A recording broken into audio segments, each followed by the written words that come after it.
Olá, meus artistas queridos, sejam bem-vindos. Eu sou a professora Gabriela e estou acompanhando vocês nesta jornada pelo mundo das artes. Vamos ver o conteúdo da nossa aula? Esta é a nossa aula de número 4. O nosso objeto de conhecimento é contextos e práticas. E como detalhamento, artistas e grupos brasileiros e estrangeiros de diferentes épocas, a dança moderna e seu contexto histórico, a apreciação de espetáculo, conhecendo as companhias de danças regionais e nacionais, e a prática do movimento dançado e as artes integradas nas dimensões da vida. Então, nesta aula, nós vamos conversar um pouco sobre dança.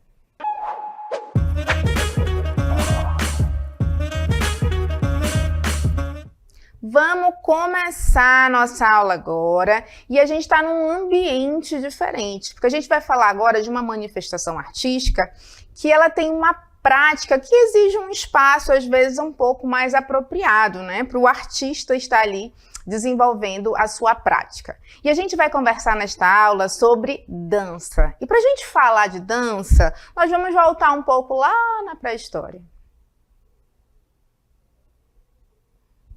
Então, chegamos nas nossas cavernas, vamos pensar lá no homem pré-histórico, que ele habitava essas cavernas, né, como forma de se proteger, e dentro dessas cavernas ele fazia ali as suas interações, né? E quando a gente fala de pré-história, a gente lembra, né, de manifestações que aconteceram naquele momento e como que aconteceram. Por que aconteceram? O homem, ele tentava se comunicar, tentava se expressar, né? Então a gente sabe que a sua movimentação corporal também refletia isso. O movimento e o gesto são formas elementares e primitivas da dança e constituem assim a primeira forma de manifestação de emoções do homem. Então nessas cavernas os homens se movimentavam e eles, sim, manifestavam as suas emoções através do movimento.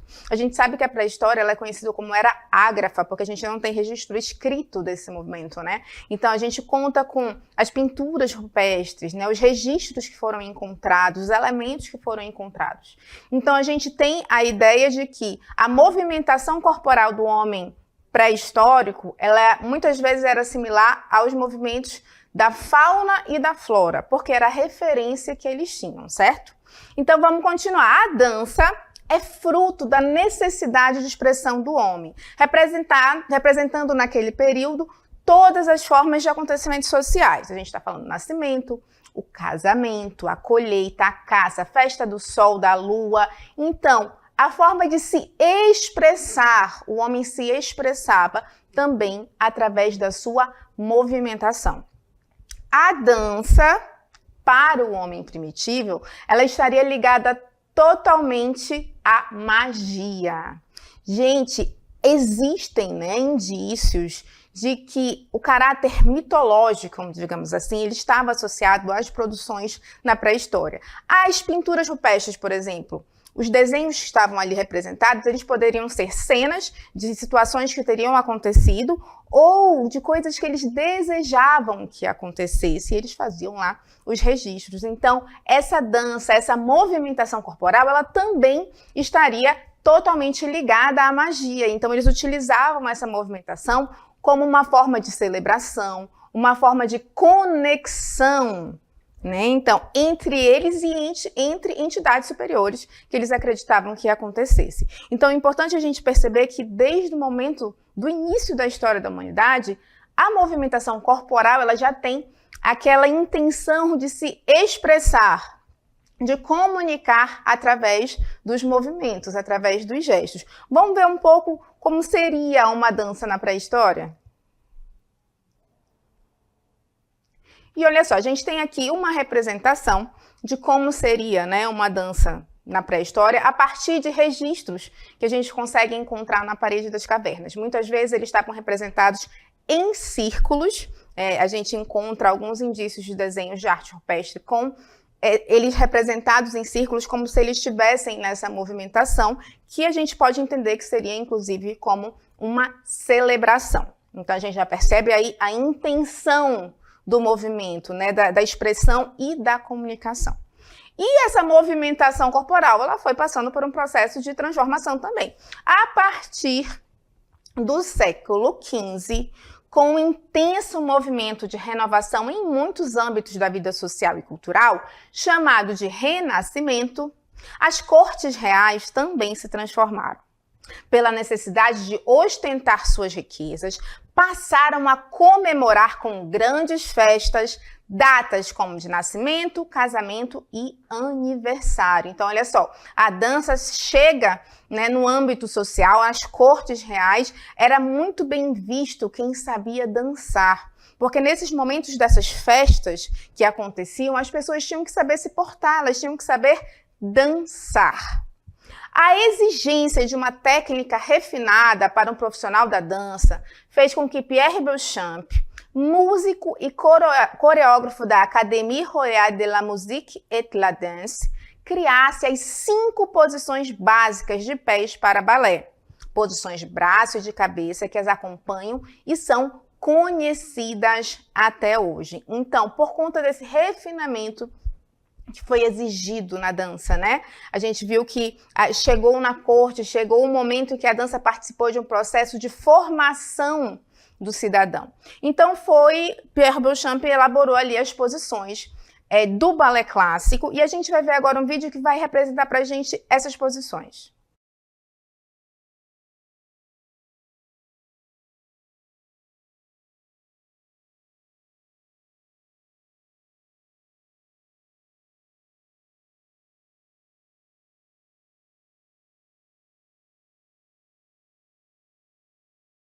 Então, a gente acabou de ver a bailarina mostrando pra gente as posições, né? A gente precisa lembrar também que o balé clássico, ele possui algumas escolas, e as escolas elas vão ter algumas diferenciações na posição dos braços. Os pés, o posicionamento dos pés, ele sempre vai ser o mesmo. E o mais interessante é que a nomenclatura do balé clássico, ela é única, ela é em francês, justamente para facilitar a compreensão desse movimento e a execução também. Se a gente fizer uma aula de balé clássico no estado do Amazonas ou no Japão, a nomenclatura da movimentação ela é única, ela é em francês. Um movimento de plié, deem um Google, pesquisem o que é um plié, ele é um plié em qualquer lugar do mundo, né? Então, essa codificação, ela veio para facilitar, inclusive, a compreensão e a absorção desse conteúdo do balé clássico. E o balé clássico ele tem uma técnica muito rígida, né? Uma estrutura muito bem definida. Os movimentos eles são os mesmos, como a gente acabou de comentar. Se a gente faz uma aula de balé clássico no Brasil ou em qualquer outro lugar do mundo, ela segue os mesmos padrões, né? A gente sabe que os movimentos eles têm determinada escola, né? Eles têm ali uma movimentação específica. Então, tudo muito engessado, que a gente chama. O bailarino ele sabe exatamente o que ele tem que fazer. E, de uma certa forma, isso começou a incomodar um pouco os bailarinos. Aí surge uma outra dança, a dança moderna. A dança moderna surgiu no início do século XX e seus pioneiros procuravam maneiras modernas e pessoais de expressar como se sentiam através da dança. Entre os que começaram este movimento estão as americanas Isadora Duncan, Loie Freer e Ruth Sandens, o suíço Émile Jacques Dalcroze e o húngaro Rudolf von Laban. Então, são grandes referências, né, da dança moderna e ela surge com a intenção de se expressar. O bailarino ele começa a ter a necessidade de expressar os seus sentimentos nos seus movimentos. Porque o balé clássico ele vinha ali de uma movimentação muito definida. O bailarino ele não tinha liberdade de criar, de colocar ali as suas emoções, porque aquela movimentação já estava determinada. A proposta do estilo, por mais que ainda exigisse a técnica, né, na execução, era de movimentos mais soltos e simples, dando mais liberdade de expressão para os bailarinos. Então, na dança moderna, a gente percebe ainda que existe uma técnica para execução, né? Eles não conseguem fazer uma ruptura total com as técnicas do balé clássico, mas já dá uma liberdade maior de movimentação e de expressão para os bailarinos. Muitos têm a dança moderna como a dança que tira as sapatilhas dos pés. A gente vem do balé clássico e a gente tem também aquelas sapatilhas de ponta, que tem o gesso na ponta, né? E na dança moderna, o bailarino ele começa a querer se libertar dessas estruturas muito rígidas.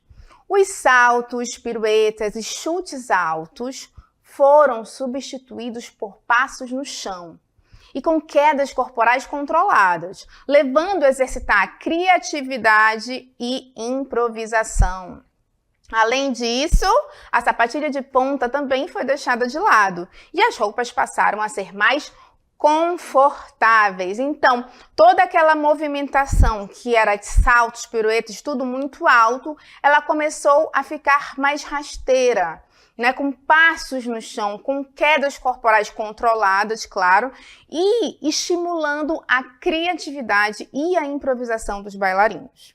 Então, essa mudança desses paradigmas que a dança moderna ela traz consigo é justamente para trazer um bailarino que ele se sinta mais confortável para executar uma dança. E a gente traz agora uma frase de Boursier que fala que a intensidade do sentimento comanda a intensidade do gesto, que é justamente uma das propostas, né, da dança moderna, a gente colocar o sentimento naquele movimento, justamente porque a intensidade do que eu sinto, ela vai direcionar a intensidade do meu gesto. Ou seja, na minha movimentação, eu colocando ali o meu sentimento, eu vou trazer mais veracidade para esse movimento, né? Então, ele vai ser apreciado de uma forma diferente. Lembrando que são técnicas diferentes. Ah, professora, quer dizer que o balé clássico, é muito chato, é tudo... Não, eu sou apaixonada pelo balé clássico, justamente pela leveza dos movimentos, pela técnica muito bem definida, a graciosidade que tem. A dança moderna, ela tem uma proposta diferente. E a gente vai ver agora algumas dessas características. Vamos lá, olha só, algumas das principais características da dança moderna. Mobilização de todo o corpo para a expressão.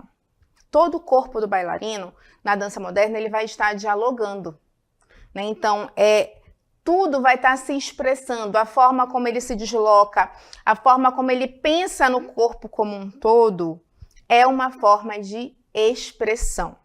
Então, ele pensa a dança, ele mobiliza o corpo dele de uma forma diferente. Outra característica que nós temos na dança moderna é o foco sai das pernas, que no balé clássico o foco era muito nas pernas e vai para o tronco e para o plexo solar. Né? Quando a gente fala dessa região, desse quadrado aqui, o foco vai para cá, para a parte de cima do corpo, porque no balé clássico o foco fica muito nas pernas, a forma como as pernas se deslocam, a ponta da bailarina ela está sempre bem esticadinha, então o foco ele acaba ficando para as pernas. Na dança moderna a gente já muda o foco para essa parte superior do corpo. Outra característica é a utilização da contração e relaxamento da musculatura para a obtenção da expressão. No balé clássico, a bailarina está sempre com uma postura muito alongada, justamente porque isso vai direcionar o fazer dela. Na dança moderna, eles já pensam na contração e no relaxamento dessa musculatura, porque essa contração e esse relaxamento eles vão influenciar diretamente na expressão corporal. É a forma como o bailarino ele vai conseguindo se expressar a partir do momento que ele tem mais liberdade. Ele consegue se contrair, ele consegue se alongar, né, sem estar sempre com aquela postura rígida que exige-se na técnica do balé clássico. Outra característica é a respiração como elemento fundamental. O respirar, o pensar, quando o bailarino ele respira, ele começa a dar uma outra intenção para o seu movimento. Outra característica é a importância ao significado dos gestos, sentimentos, expressividade e teatralidade. A gente tem sim uma questão teatral na dança, né? A questão da interpretação, a gente está interpretando aquele movimento, aquele gesto, é sim uma parte teatral. Deixa de ser tão mecânico, de tão rígido e passa a ter mais expressão e mais sentimento.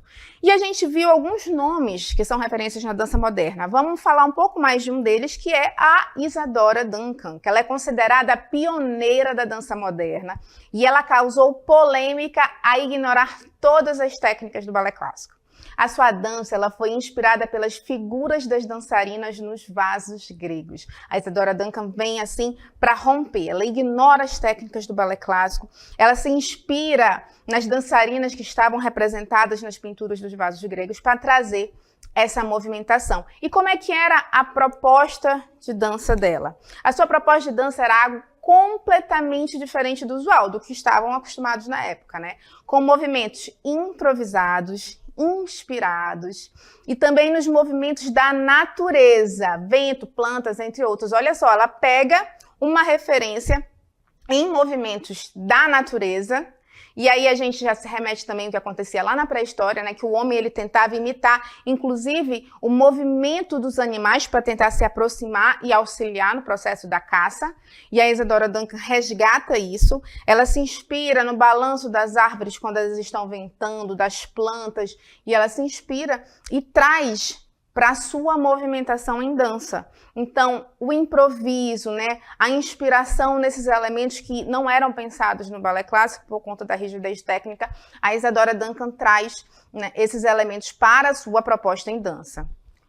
Os cabelos meio soltos, os pés descalços, também faziam parte da personalidade profissional da dançarina. A sua vestimenta era leve, eram túnicas, assim como as das figuras dos vasos gregos. A Isadora Duncan, ela trazia, né? As túnicas, porque a partir do momento que o tecido é leve, ele traz também um movimento para a execução dessa dança. O balé clássico ele passou por uma transformação, inclusive em figurino. Os tutus românticos, que eram aquelas saias bem volumosas, compridas, então, eles não conseguiam trazer a leveza que as túnicas, né, permitiam, o cabelo um pouco mais solto, os pés descalços, todas essas tentativas, né, de se libertar da rigidez dos padrões técnicos do balé clássico. E agora a gente vai ver uma imagem da Isadora Duncan, que é a percussora, né, uma das percussoras da dança moderna no mundo. Aí a gente vai ver a vestimenta dela, né, as túnicas, né, soltas, justamente ela utilizava todos esses elementos para tentar apresentar uma dança mais leve, mais fluida, mais emocional. Vamos ver agora um pouco da trajetória profissional dela. Olha só, em 1902, ela se apresenta pela primeira vez em Paris, na França. Já em 1908, ela escreve o livro The Dance. Em 1916, ela se apresenta no Brasil, no Teatro Municipal do Rio de Janeiro. Em 1927, ela escreve uma autobiografia intitulada My Life. Então aqui é só uma pequena trajetória do que foi a vida da Isadora Duncan, né? Essa personalidade que ela veio aí transformar e trazer uma nova roupagem para a dança, né? Sendo uma das percussoras da dança moderna. Outro bailarino também muito importante para esse movimento foi o bailarino húngaro Rudolf Laban. Ele descreveu alguns elementos da dança. Na linguagem da dança, Laban chamava a atenção para o estudo do tempo, força, espaço e fluência da linguagem corporal. Ele sempre valorizou todo tipo de movimento, desde aqueles presentes nas nossas ações cotidianas até os que formam as mais elaboradas coreografias. Rudolf Laban ele pensou no corpo, como esse corpo atuava dentro de um espaço, utilizando determinada força, num determinado tempo e a fluência dessa linguagem corporal. E para a gente pensar mais ou menos como funcionou, vamos pensar assim, a gente me transferir aqui para uma rua bem movimentada e a intenção do Laban era como que o meu gesto, o meu movimento, ele vai se relacionar com o meu entorno. Muitas pessoas passando, às vezes é comum a gente falar, opa, com licença, né? Porque os corpos, eles acabam se conflitando. E a gente sabe, com licença, a gente sabe que dois corpos não ocupam o mesmo lugar no espaço, né? Então, o Laban ele vem trazer esse pensamento e essa reflexão para a gente. No estudo do corpo, o Laban investigou como ele se move, organiza gestos, posturas e interage com o espaço e outros corpos. Justamente como o meu corpo vai interagir dentro de um espaço, estou aqui num espaço, como eu vou interagir com outros corpos neste mesmo espaço. Né? Então, o Laban ele começou a refletir sobre isso, a pensar em como o meu corpo ele pode se comportar, né, em determinadas situações, quando eu estou dentro de um espaço com corpos diferentes interagindo comigo. Quanto ao esforço, Laban pesquisou as qualidades do movimento, tanto interno quanto externo, os ritmos, as dinâmicas e como o corpo se move. E essa pesquisa de Laban chegou num elemento muito importante. Olha só, na pesquisa sobre espaço, Laban elaborou a ideia de quinesfera. Tá, professora? Agora explica o que é quinesfera. Quinesfera é o conceito estudado por Laban para representar a forma do limite de ocupação do espaço de cada um. É o estudo de como ocupamos o nosso espaço individual e como podemos alcançar limites ao esticar as partes do nosso corpo em qualquer direção. É o limite natural do seu corpo, ou seja, a sua quinesfera, que é este conceito de Laban, é o limite natural do seu corpo. E a gente trouxe aqui uma representação do que seria essa quinesfera. Olha só, a gente tem aqui uma representação de uma pessoa e todos esses lugares que o corpo dele atinge, que a gente tem aí representado, por exemplo, nos traçados em vermelho, ó, os membros atingem todas essas direções. Então, essa é a quinesfera de uma pessoa. É o meu espaço pessoal, é aonde eu consigo chegar dentro do meu espaço. Então, às vezes, vocês podem começar a falar, não invade a minha quinesfera, pelo amor de Deus. Né? Porque cada um tem a sua quinesfera, o seu espaço próprio. E a gente precisa ter conhecimento desse nosso espaço para a gente entender como que a gente pode se relacionar com o outro. Então, olha só como a dança ela foi passando por um processo reflexivo. Né? O Laban traz para a gente aí na dança moderna como eu posso pensar o meu movimento, o meu corpo, também em relação ao outro e a um espaço. E a gente vai ver agora alguns grupos que são referências em dança. Um deles é o grupo Corpo.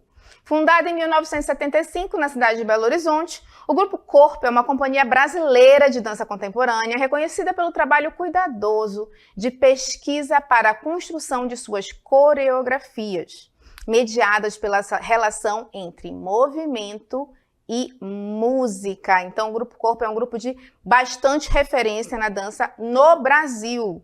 É um grupo que traz aí uma movimentação diferente, uma proposta de movimentação diferente. A coreografia e o trabalho cênico permitem aos corpos movimentos que valorizam a brasilidade de ritmos e ritos, por meio de encontros entre cultura e tradição da dança contemporânea. Então, aí o grupo ele já traz pra gente uma questão da brasilidade, de trazer essa identidade brasileira para a dança. É comum a gente importar muito da cultura, né? Importar muito dessa movimentação que vem de fora, seja europeia, norte-americana, que seja. O Grupo Corpo ele tenta trazer aí uma identidade brasileira para essa movimentação. E a gente vai apresentar um QR Code que vocês podem ler aí. E é uma coreografia do Grupo Corpo. Sempre falo que a gente solta faísca e vocês precisam fazer pegar fogo. Então, aprofundem esse conhecimento. Outro grupo também conhecido no Brasil, que traz uma identidade de dança brasileira, uma proposta diferente, é a companhia de dança Deborah Coker. Em 2009, Deborah Coker foi convidada pelo Cirque du Soleil para criar o espetáculo da companhia canadense Ovo, sendo a primeira mulher a criar e dirigir um espetáculo para o cirque. Em 2016, ela foi a diretora de movimentos da cerimônia de abertura das Olimpíadas do Rio de Janeiro. O evento transmitido para mais de 2 bilhões de pessoas em todo o mundo. A Deborah Coker é uma grande referência da dança brasileira, justamente essa importância que ela tem. Olha só, ela foi convidada pelo Cirque du Soleil. Deem um Google, pesquisem trabalhos do Cirque du Soleil, pesquisem o que é o Cirque du Soleil. Né? É como se fosse um circo, realmente. Eu já tive a felicidade de estar presente em um espetáculo do Cirque du Soleil.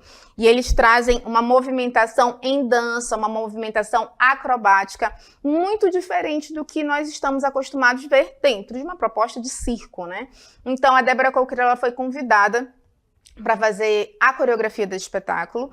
E a gente percebe como ela estuda a sua movimentação em dança, ela estuda a proposta de movimentação que deve acontecer, né? Ela pensa como o corpo ele pode transmitir uma ideia, um pensamento. Ela fez as coreografias, né, de abertura da Olimpíada, um evento mundial. Olha só, a amplitude de uma coreógrafa brasileira, de uma artista brasileira. Eu comento que às vezes é comum a gente valorizar o artista de fora, né? O bailarino de fora, o coreógrafo de fora. Quando a gente tem, às vezes, alguns cursos de dança que acontecem no Brasil, chamam muitos artistas, né, do exterior para ministrar oficinas. E isso é muito válido, é rico, porque isso favorece que a prática em dança ela vá sendo ampliada, ela vai sendo estimulada, mas a gente precisa valorizar o que a gente tem aqui. Deborah Coker é uma delas. E a gente precisa valorizar também os profissionais em danças do estado do Amazonas, por exemplo. A gente tem aqui referências em dança. Temos o Corpo de Dança do Amazonas, que traz grandes referências de movimentação em dança. Eles passam por estudos técnicos de balé clássico. Eles têm uma dinâmica muito rígida de trabalho, porque às vezes quando o espectador ele olha um espetáculo, tá lá sentadinho na plateia, e os bailarinos dançando lá no palco, eles não têm ideia de todo o trabalho que é feito por trás, para a gente chegar naquele espetáculo que eles estão ali, né, evoluindo em cima do palco, mostrando toda aquela dança tão graciosa, de uma forma tão suave. São meses de trabalho, de ensaios, de preparação corporal, de técnica, né, que a gente viu que a dança moderna ela se liberta da técnica rígida do balé clássico, mas ela tem que preparar o corpo do bailarino para isso.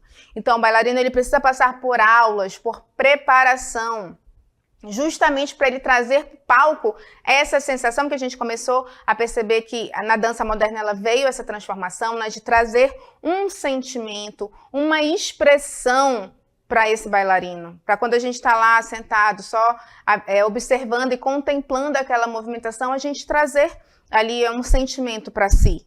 Então, a gente tem que entender que a movimentação em dança, essa movimentação expressiva, ela tenta se comunicar, ela traz uma identidade do bailarino. A dança ela foi passando por uma transformação. A dança que nós temos hoje, quando a gente fala de dança contemporânea, aquela dança que acontece agora, ela tem muita influência. Ela tem influência das danças folclóricas, ela tem influência da dança moderna, do balé clássico, das danças urbanas, que a gente sabe que é uma outra vertente de dança, que ela é muito forte também, que são as danças que têm raízes lá no hip hop, as danças dos guetos norte-americanos, que é uma movimentação expressiva totalmente diferente. Então, cada um tem a sua preferência. A gente mostrou aqui, a gente falou do Grupo Corpo e da Deborah Coker, que eu vou até colocar aí um QR Code. Ó, esse QR Code é uma cena de cantos, que é uma coreografia da companhia de dança Deborah Coker. Então, ele traz aí um trecho do espetáculo pra gente. E a gente vai perceber como essas movimentações, elas são diferentes. Porque cada coreógrafo, ele tem uma proposta diferente. Então, a partir da sua intenção, da sua intencionalidade, né, o que ele quer trazer para aquela dança, ele vai trazer um movimento específico. E a dança ela vai apresentando essas várias nuances, digamos assim. A gente tem o balé clássico, a gente tem a dança moderna, a dança contemporânea, danças urbanas, várias danças de salão. E as pessoas elas acabam se afeiçoando um pouco por determinado estilo de dança, digamos assim. Então, a gente viu que desde o início, desde lá na pré-história, o homem ele já estava tentando se expressar através dos gestos, né? É comum, quando a gente nasce, o bebê ele já começa a se expressar com os gestos também, né? Então a dança ela é sim uma forma de expressão e de comunicação.